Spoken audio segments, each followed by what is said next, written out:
Bom dia a todas e todos, muito bem-vindos aí a quem seguiu com a gente aí no ICL Mercado e Investimentos. Hoje temos aí muitos assuntos para serem tratados. Vamos falar aí do movimento lá da Ásia que continua positivo, então deve bater aqui no Brasil. Vamos falar de reforma tributária, da MP, dos fundos exclusivos, do projeto de lei das offshore.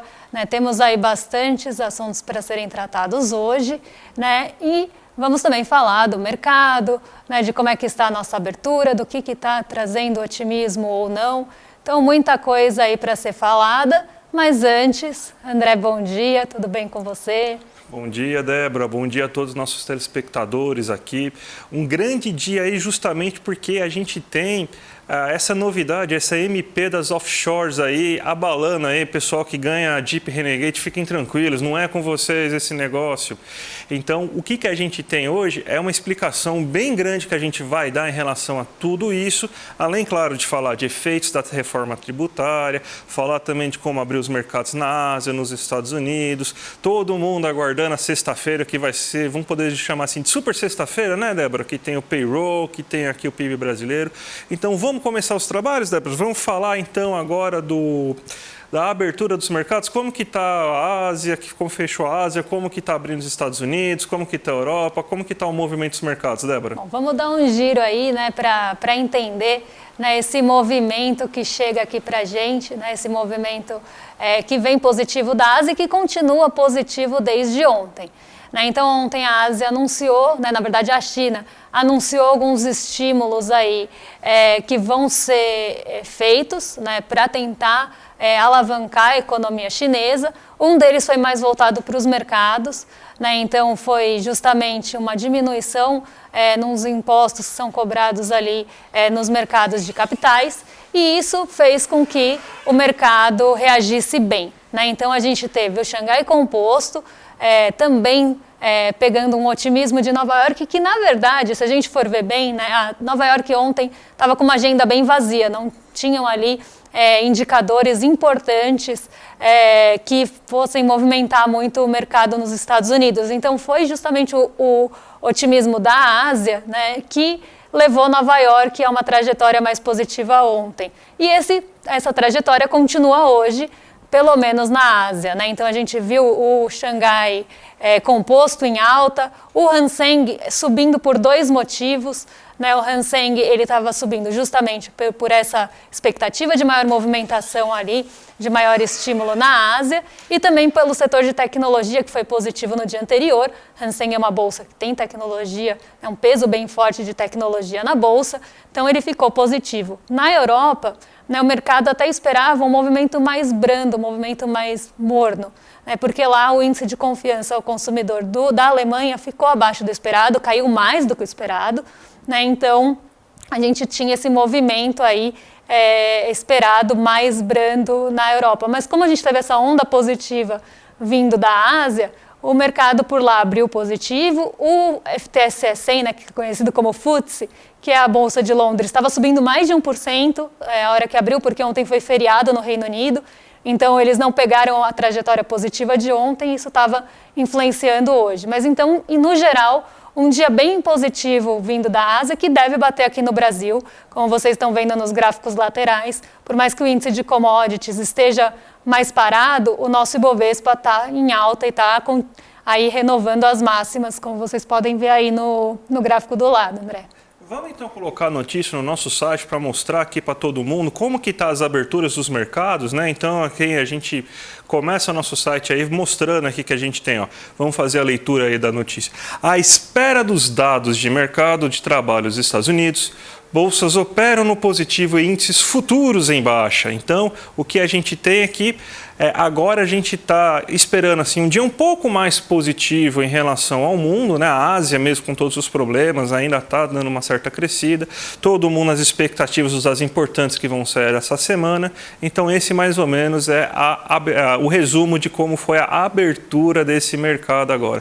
Vamos agora para o Brasil, Débora? Temos notícias importantes em relação à reforma tributária, perdão, gente. Então vamos colocar também notícia no nosso site explicando aqui uma explicação para que alguns governadores estejam reclamando tanto sobre essa questão, porque o que vai acontecer? Um estudo feito pelo IPE, o Instituto de Pesquisas Econômicas Aplicadas, um órgão de governo, né, feito pelo Sérgio Gobetti, uma das maiores mentes especialistas em finanças públicas e em área tributária no Brasil, mostrou aí como que deve acontecer então essa redistribuição de impostos entre governo federal, governo estadual e governos municipais. O resultado disso é que você vai ter que 82% dos municípios brasileiros vão acabar tendo um maior ganho de arrecadação, enquanto você tem que 60% dos estados brasileiros também provavelmente terão um aumento na sua arrecadação.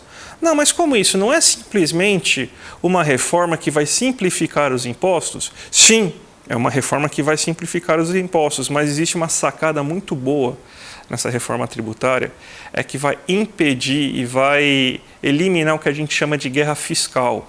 O que é a chamada guerra fiscal, gente? Você tem alguns estados e municípios que eles acabam gerando isenções para conseguir atrair empresas para o seu território. Então, o que acontecia antigamente? Você tinha aí a cobrança do imposto, seja ele o ISS ou o ICMS, ele era feito na origem, aonde era, não no lugar de consumo, mas onde ele era produzido. Então, diversos estados e municípios, os principais deles, Mato Grosso do Sul, Espírito Santo e São Paulo, criavam muito isso, geravam alíquotas muito baixas para as empresas se fixarem no estado, e eles com isso pagavam menos impostos, sendo que isso é bem injusto com os demais estados. Municípios também fazem isso. Um dos casos mais clássicos que a gente tem aqui em São Paulo é a cidade de Barueri, né? Que levou um monte de empresas do setor de serviços, principalmente, para trabalhar lá em Alphaville ou na própria Barueri e tudo mais, porque eles deram isenções enormes de ISS para as empresas, tanto que o setor bancário quase que inteiro tem operações nessa cidade de Barueri, que é uma cidade aqui do lado de São Paulo, justamente para tentar atrair essas empresas. Agora você não vai mais conseguir fazer isso, agora você vai ter uma unificação dos impostos. Então isso vai acabar evitando essa guerra fiscal. Então você não vai ter agora a possibilidade de fazer com que um município ou um estado ele faça uma redução do imposto que vai ser pago, justamente para acabar com a produtividade de outros estados e outros municípios. Então, essa é a parte mais importante. Então, quem está reclamando muito é quem estava ganhando bastante recurso graças a essa guerra fiscal, que é injusta, e você vê que os estados que mais ganhavam com essa guerra fiscal são aqueles que mais estão reclamando em relação a isso. Então, gente, quando falam que isso vai aumentar a carga de imposto, que isso vai no seu bolso, que isso vai pegar, na verdade, são prefeitos e governadores que estão pensando nas próprias arrecadações, que deram jeitinhos, verdadeiras manobras contábeis e ilegais, inclusive a Constituição Federal não permitia essa guerra fiscal, mas davam-se um jeito para fazer isso. Então,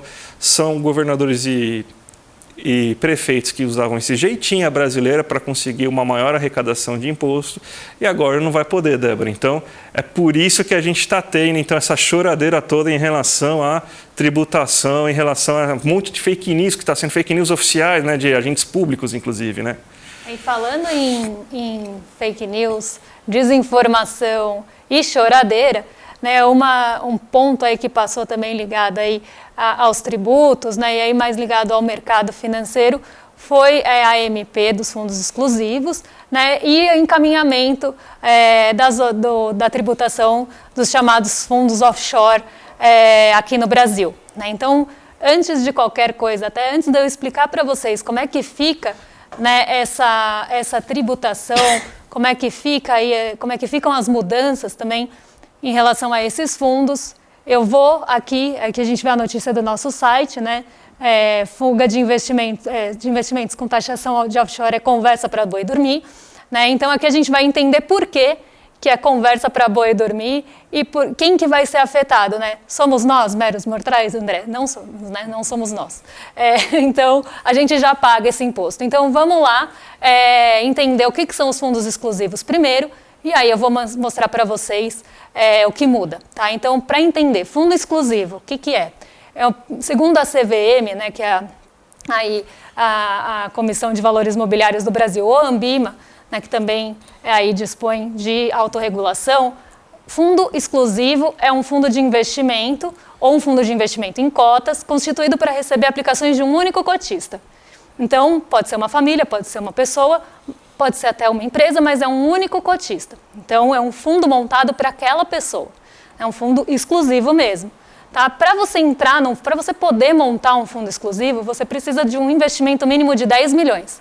Então, aqui a gente já vê que boa parte da população está fora disso. A gente está falando realmente de pessoas com mais recursos. Para você manter um fundo exclusivo no Brasil, né, é estimado que você gaste R$150 mil por ano, só de manutenção e de custos desse fundo.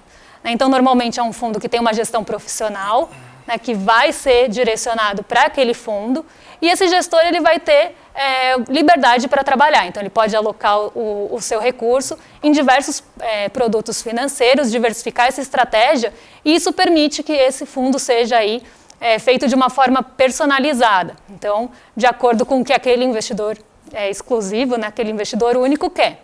Tá? Então, aqui é um fundo bem direcionado mesmo, não são esses fundos abertos que a gente vê por aí para aplicar.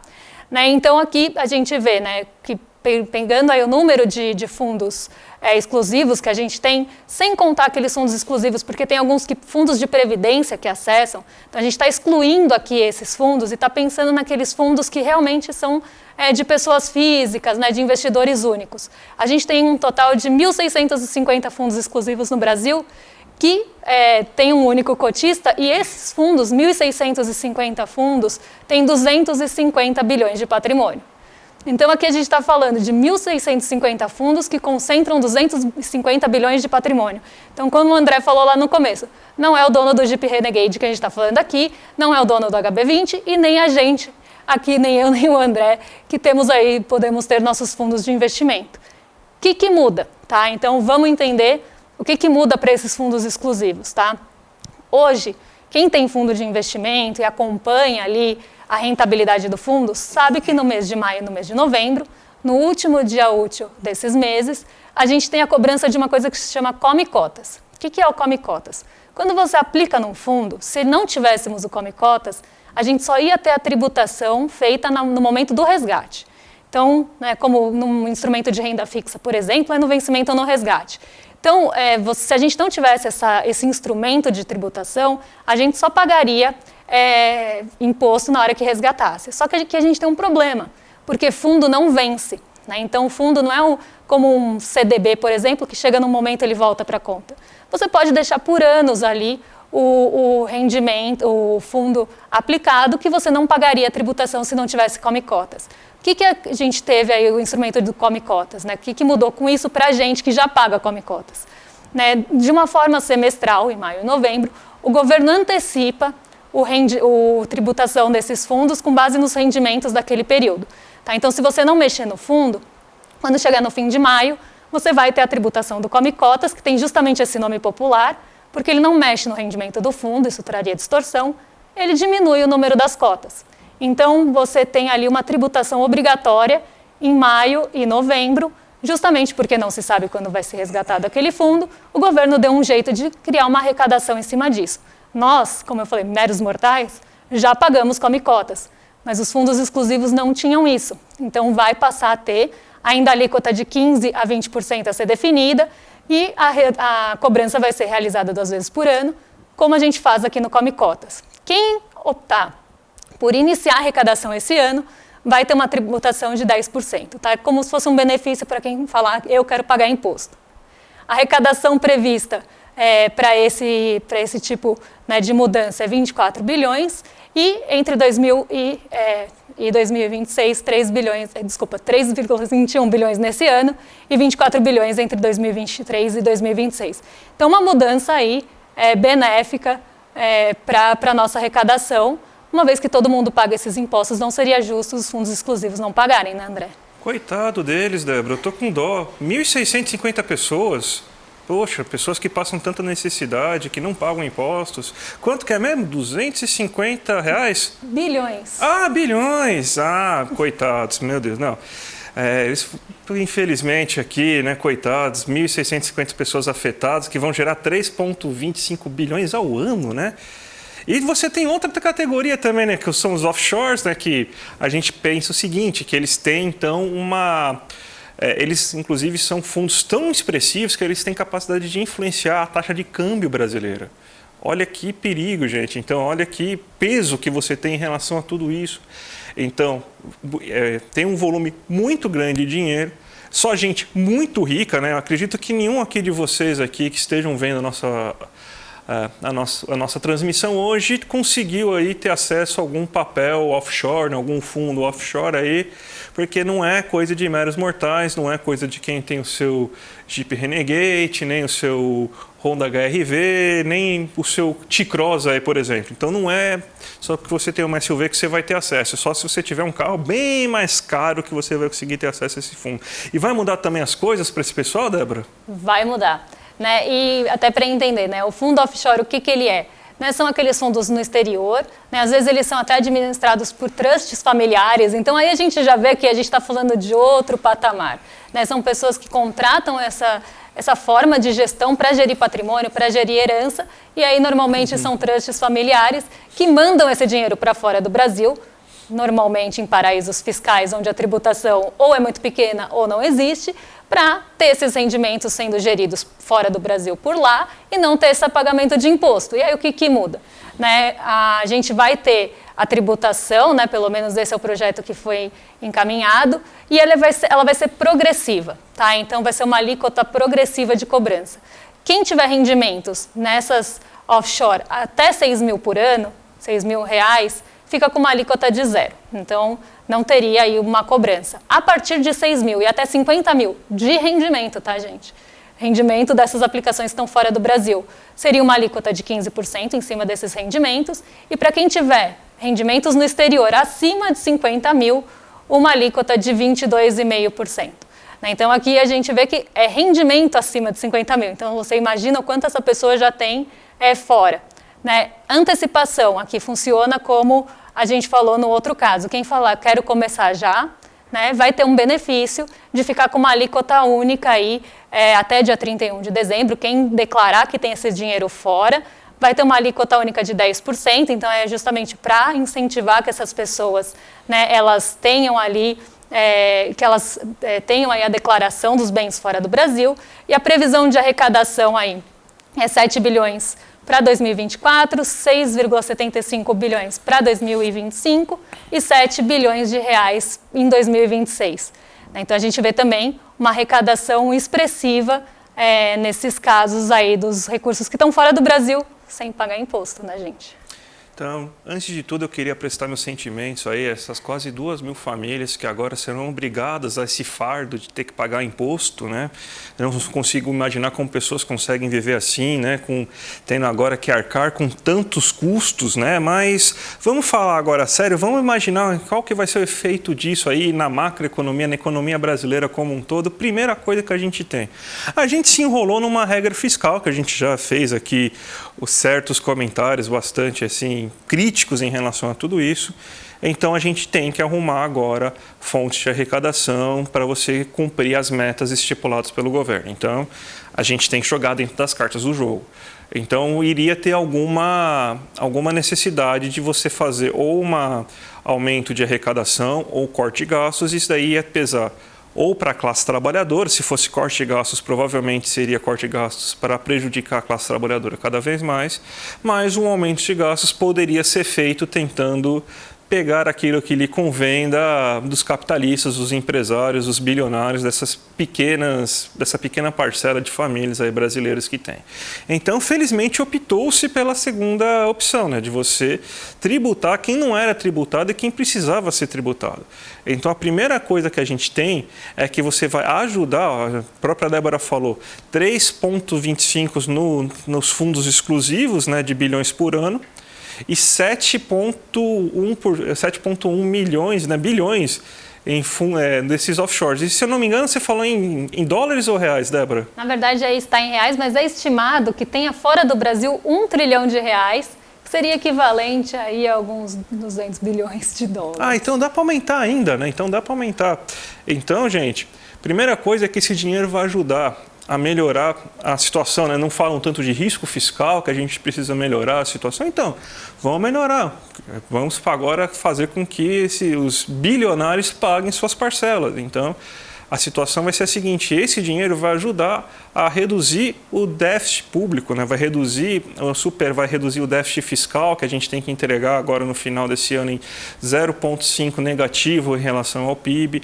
Ano que vem a gente tem que zerar isso. É a regra, a gente que escolheu isso, né? Não tenho culpa disso, para mim não faria isso, mas Fernando Haddad escolheu lá na hora de montar o novo arcabouço fiscal, as novas regras fiscais sustentáveis, tem que ser assim. Então, isso vai ajudar a fechar as contas do governo em primeiro lugar. Segunda coisa, esse dinheiro, ele basicamente é um dinheiro que ele é morto, ele não entra para a economia real. É o dinheiro que é puramente especulativo, é o dinheiro de rentismo.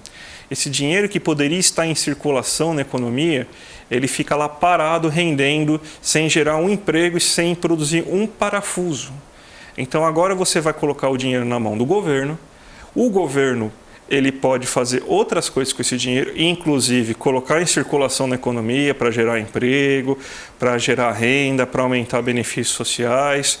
Então esse dinheiro vai parar de passar a simplesmente render a taxas de juros, agora ele vai começar a entrar, ele vai servir para o trabalhador comprar coisas na vendinha, para comprar coisas no barzinho, para comprar coisas no restaurante, no bar e lanches, na padaria. Então esse dinheiro vai parar de fazer parte da esfera especulativa, meramente rentista, e agora vai entrar para a economia real. Então isso ajuda bastante. É uma pequena parcela? É. Não é macroeconomicamente tão expressiva assim? Não é. Mas além de ser uma questão de justiça social e ética, né, que todos têm que pagar impostos, então até os bilionários têm que pagar impostos, mesmo eles se achando os escolhidos e não devendo pagar impostos, eles têm que pagar impostos também. Ah, mas eles vão fugir do Brasil e tudo mais. Eles já estão fora do Brasil, amigo. Você acha que essas 1.650 famílias moram onde? Você acha que elas estão morando aqui em São Paulo? Vocês acham que vocês vão ver uma dessas pessoas na Avenida Paulista tomando uma cerveja lá na Santa Cecília ou comendo lá em Pinheiros? Não. Eles não estão no Leblon, eles não estão em Copacabana, eles estão em Mônaco. Não precisamos nem citar nomes, eles estão em Mônaco, eles estão nos Estados Unidos, com dinheiro fora do Brasil, mas são brasileiros, então eles precisam pagar impostos. Então, as pessoas já vão fugir. Eles já fugiram, as empresas não vão fugir. Vocês acham que alguém é louco de deixar um mercado consumidor de mais de 200 milhões de pessoas assim, só por causa que ele não gostou de ser tributado em uma pequena parcela do seu dinheiro? Claro que não, gente. Então, isso daí mas o Gérard Depardieu fugiu da França quando tributaram. Mas o resto já nem morava lá, as empresas... O Carrefour não saiu de lá, gente. O Carrefour saiu da França quando aconteceu. Isso não saiu. Então, gente, esqueçam isso. Isso é papo de quem fica lendo muito A Revolta de Atlas, da Anne Hyde. Então, esqueçam isso. Procurem literaturas melhores para embasar esse tipo de argumento. Tá certo, Débora? Tá certo. E só para fechar aqui, vamos dar um giro de como abriu o mercado hoje, porque o mercado ele reagiu bem a essas notícias, justamente pelo que o André falou. Tem uma previsão aí até de diminuição desse déficit, o mercado olha bastante para isso.